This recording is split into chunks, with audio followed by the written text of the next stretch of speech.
Pemirsa, siapa sangka seorang perempuan bisa menyulap lahan tandus menjadi hutan yang lebat. Ya, tidak jauh dari ibu kota, tepatnya di Kabupaten Bogor, seorang ibu bernama Rosita bersama dengan kelompok tani Megamendung berhasil merehabilitasi ekosistem di bekas lahan singkong dan membuatnya menjadi hutan organik. Jumlah hutan hujan di Indonesia kian menipis, hal ini jugalah yang memicu terjadinya perubahan iklim di Indonesia. Melihat hal ini, Rosita dan suaminya memutuskan membeli lahan tandus bekas perkebunan singkong dan menyulapnya menjadi hutan organik.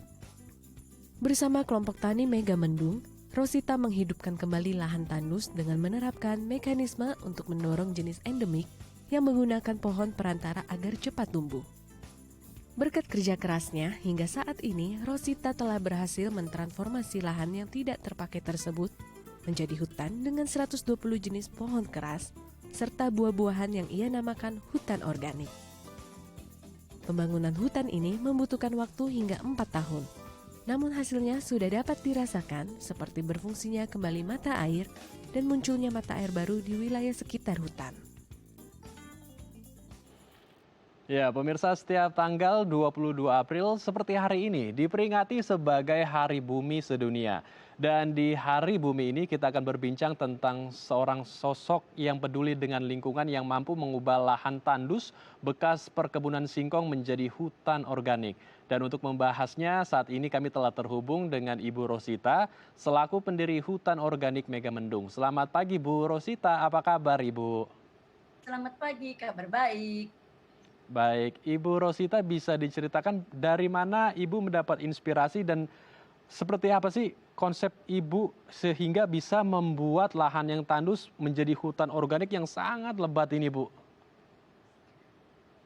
Dari keluarga, suami, serta anak-anak, memang Bapak cita-cita pengen tinggal di dalam hutan. Dan pengen rumah pinggir hutan. Ternyata hutannya sekarang sudah tidak ada. Buat ibu sebagai perempuan perjuangan, dan itu harus ibu bisa gitu. Mulai dari masyarakat, ibu beli dari 2000 meter menjadi sekarang 30 hektar. Sekarang sudah 20 tahun ibu menanam bermacam-macam jenis pohon yang ibu tanam. Sepertinya kayaknya kalau misalkan kita endemik Jawa Baratnya sudah tidak ada lagi. Dan harus tahu bahwa menanam itu dari mulai menanam sudah menghasilkan. Seperti misalkan mulai menanam kita tumpang sari dengan sayur, dengan rimbang kayak jahe, kayak kunyit, kayak apapun itu bisa ditanam. Setelah ketemu kanopi. Pertama, ibu tanam sayuran dengan pohon keras. Seperti rasa malanya, puspanya, sanintennya. Semua ibu tanam dengan tumpang sari. Dan bersyukur sampai sekarang ini hampir seluruh Indonesia ada di kebun hutan organik ini, di hutan organik ini. Baik, jadi ada berbagai jenis tumbuhan di hutan organik ini ya, Bu. Cuma yang menjadi pertanyaan, Bu Rosita, apa yang membuat Ibu mau tergerak untuk menyulap lahan yang tandus ini menjadi lahan hutan organik yang sangat lebat? Apa yang membuat Ibu tergerak? Karena menjadi gini, karena lingkungan buat keluarga ibu dan teman-teman semua tergerak itu karena kalau kita yang tidak peduli kita, siapa yang akan peduli? Dibayangkan sekarang anak cucu kita dan anak cucu orang lain sudah tidak mau lagi mengenal pohon. Pohon apakah ini sudah tidak akan mengenal pohon karena sekarang sudah zamannya eranya beda lagi gitu loh. Jadi sekarang ibu memang sekeluarga itu penggiat lingkungan itu kita bisa walaupun kita tidak berpendidikan lingkungan, tidak sekolah tentang hutan, tentang apa, tapi ternyata bisa. Dalam satu keluarga kita bisa untuk menjadikan bahwa dari lahan tandus menjadi kritis. Dan kita sangat peduli lingkungan. Melihat semua yang ada, sekarang ini kan orang tuh semua tidak mau menanam. Maunya adalah menebang. Dan kita akan buktikan ke semua orang bahwa tanpa apapun, kalau tekun, itu pasti bisa untuk menjadi lahan seperti ini. Ya, harus konsisten dan komitmen ya untuk menghasilkan sebuah hasil yang luar biasa seperti hutan organik Megamendung ini ya, Bu ya. Betul. Baik, Ini kalau kita lihat kan sangat luas sekali dan ada berbagai jenis tanaman dan juga pohon-pohon di sana. Dan saya dengar juga di hutan organik Megamendung ini juga banyak memberikan sumber mata air ya. Ini bisa diceritakan bagaimana hutan ini yang tadinya lahan tandus sekarang bisa menjadi sumber mata air, Bu, dan mengairi beberapa desa. Boleh diceritakan? Baik. Jadi pertama ibu beli itu memang tidak ada air sama sekali. Ibu sekali menyiram pohon itu dengan 1 gelas saja sudah bersyukur. Setelah 2 tahun kita tanam itu bermacam-macam jenis pohon yang saya tanam, jati semua gitu, macam-macam pohon yang kita tanam di sana, keluarlah mata air dalam 2 tahun. Gitu, karena mungkin juga karena akar itu menembus dan menampung air. Jadi keluarlah mata air. Sekarang berapa mata air yang terjadi itu di hutan organik itu sangat banyak sekarang. Jadi mengeluari 2 desa itu ya keluar dengan sendirinya karena pohonnya sekarang sudah terlalu kuat untuk menampung air. Baik. Apakah ada tumbuhan-tumbuhan endemik, Bu, yang ada di hutan ini, Bu? Sangat banyak. Kita memang banyaknya endemik di sini itu kayak sekarang kita sudah tidak ini lagi apa namanya rasa mala kayak gitu-gitu kan sudah tidak ada di Jawa Barat. Gitu loh. Kalau misalkan kita aduh tanaman apa aja sih yang ada?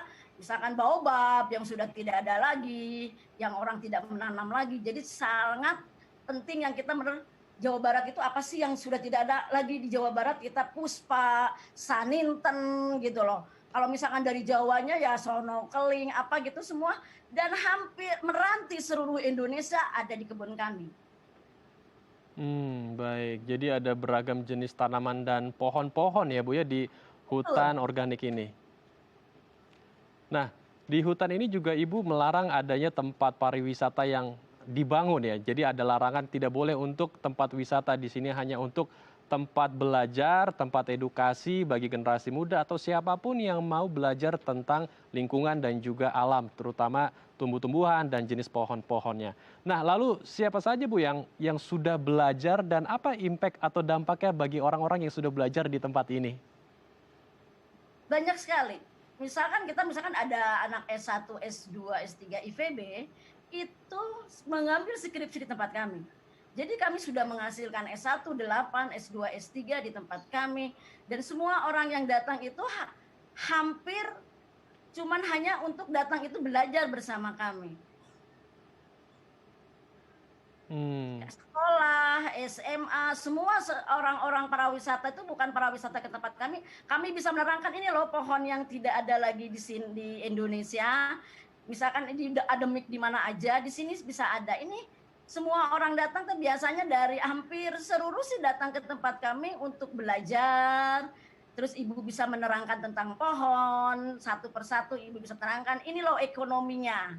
Gitu. Kalau misalkan di Jawa ekonominya itu kayak misalkan ini di Bogor itu di saya itu adalah aprika atau manii. Dia 8 tahun itu sangat sudah diameternya sudah untuk ekonominya sangat bagus untuk anak sekolah kayak begitu sudah memang mesti dipanen. Oke, baik. Jadi ada impact atau dampak positif juga ya bagi orang-orang yang belajar di tempat ini. Betul. Baik. Saya mau bertanya di pertanyaan saya yang sebelumnya melanjutkan. Kenapa Ibu melarang adanya tempat pariwisata atau pembangunan tempat pariwisata di tempat hutan organik Megamendung ini, Bu? Padahal kan kalau misalkan membangun tempat wisata, justru ini bisa memberikan pundi-pundi rupiah lagi bagi Ibu Rosita. Memang kita ke sana tujuannya dari pertama keluarga tidak membuat pariwisata. Kita hanya peduli lingkungan dan yang mau datang itu cuma hanya untuk belajar ke tempat ibu dan mau mengenal pohon. Bukan untuk setiap orang harus datang ke tempat ibu berwisata, membuat wisata yang memang kami sekeluarga tidak ke sana. Tidak tujuannya untuk para wisata tidak sama sekali, cuma untuk berbagi ke orang banyak bahwa di sini ada hutan. Barangkali nanti di tempat lain akan meniru hutan-hutan seperti ibu. Oke, baik. Jadi tujuannya yaitu tadi ya, untuk memberikan edukasi dan menularkan ya virus-virus positif, yaitu memberikan edukasi tentang menjaga lingkungan dimanapun kita berada. Betul. Baik. Namun untuk di kota, Bu, ini pertanyaan yang cukup menarik ya. Karena kalau di perkotaan ini mungkin lahannya tidak seluas di daerah Bogor ataupun kawasan Jawa Barat seperti tempat Ibu berada sekarang. Nah, bagaimana penerapannya agar kita bisa memanfaatkan lahan menjadi tempat yang asri, bisa ramah juga terhadap lingkungan, Bu Rosita? Sangat kata ibu yang datang ke tempat ibu, karena ibu membuat arahan seperti sampahnya digunakan juga untuk pupuk, bisa aja ditanam dalam pot, apa aja yang bisa di Jakarta ditanam, pohon yang bisa kita tanam misalkan bunga atau sayur yang bisa kuat di daerah panas, itu bisa saja kita edukasikan bahwa itu bisa di tempat yang panas, bisa seperti Jakarta. Tidak selalu harus lahan besar aja, lahan kritis itu tidak selalu harus di tempat yang gersang apa, di depan rumah kita sendiri, di halaman kita sendiri itu sudah menjadi lahan kritis sebetulnya. Jadi memang harus di pot juga itu bisa, di mana-mana pun itu bisa yang kita tanam. Seperti harus tidak tanaman yang harus besar sekali tinggi gitu kan, tidak perlu seperti itu. Seperti bunga juga kan menambah oksigen ya buat kita semua. Begitu. Baik, jadi tidak ada alasan ya untuk membuat lingkungan kita menjadi lebih asri dan tentunya bisa lebih ramah lingkungan lagi. Tuh. Baik, terima kasih Bu Rosita telah berbagi inspirasi bersama kami di Halo Indonesia. Tetap jaga kesehatan Bu dan selamat kembali beraktivitas. Terima kasih sama-sama Pak. Baik pemirsa, usai jeda kami akan berbincang tentang memulai aksi cinta lingkungan dari rumah sendiri. Tetap bersama kami di Halo Indonesia.